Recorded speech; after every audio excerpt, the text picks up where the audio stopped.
Demon Slayer Kimetsu no Yaiba is an all-new anime with the first episode just being released on April 6th, and from all angles, it screams excellence. Just look at this shot, and this shot, and this shot. Produced by Studio Ufotable, the animation studio behind the Fate series. The animation, art design, sound effects, music, and pacing are all outstanding. Further, the main characters are voiced by incredibly seasoned industry professionals, which you have definitely heard before. The main character, Tajirou, is voiced by Natsuki Hanae, who's played major roles in other popular anime like Ken from Tokyo Ghoul and Taichi from Digimon. Oh, and he's also Jacko in Dragon Ball Super. The demon hunter Giyuu Tomioka is voiced by an incredibly seasoned professional, Takehiro Sakurai, who has played more major roles than I care to count. With such outstanding voice actors at the helm, the emotion of the first episode hits in all the right places. Kimetsu no Yaiba is definitely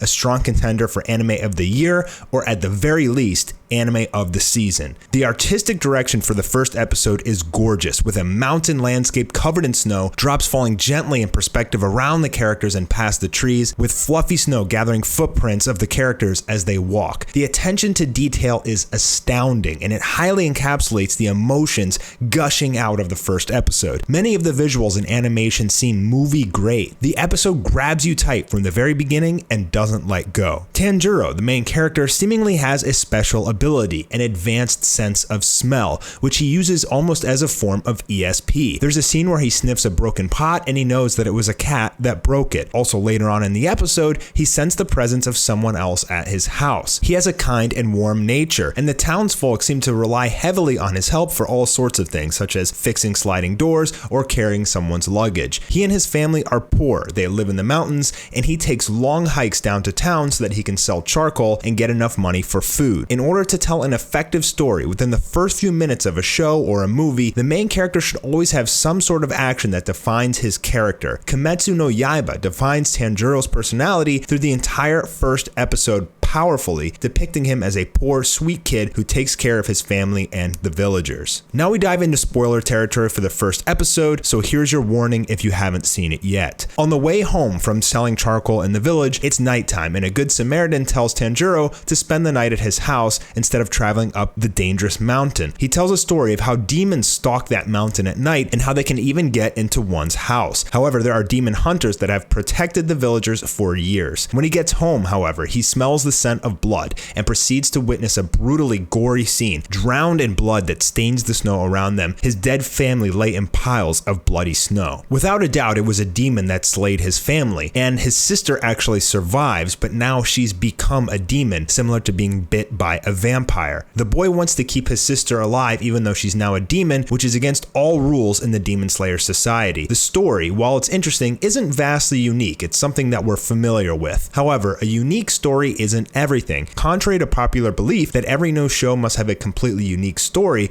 in many ways, repurposing old concepts can provide the viewer with a level of familiarity and more easily retain their attention. Take a look at Black Clover, for example, a show which everyone thought was a simple ripoff of Naruto and Fairy Tail, yet it's become highly successful. From what we've seen, the demons in this anime are similar to vampires, except they have extra abilities such as healing and growing in size. Typically, someone who has been transformed into a demon loses all sense of morals, even attacking their own family members. However, uniquely, Tajirou's sister Nezuko still acknowledges her brother and protects him. The Demon Slayer Giyuu can't believe this, and he thinks that in time, Nezuko will try to kill her brother. At the end of the episode, she does seem tame, so perhaps Nezuko learns how to control the demon side of her. After watching the first episode, I am excited to see where this series goes and learn more about the Demon Slayers. Will there be different ranks of demons? What kind of situations will the main cast be thrown into? Will Tajirou train and become a great Demon Slayer himself? Will they find a way to revert Nezuko back to normal? There's currently 153 chapters in the manga, and I'm going to probably start diving into those. As we've seen from the end credits scene, there is a variety of characters and demons. We get this beautiful shot of the Demon Slayer standing in front of the moon, and I'm really curious to see and learn about these characters and watch them fight some seriously epic battles.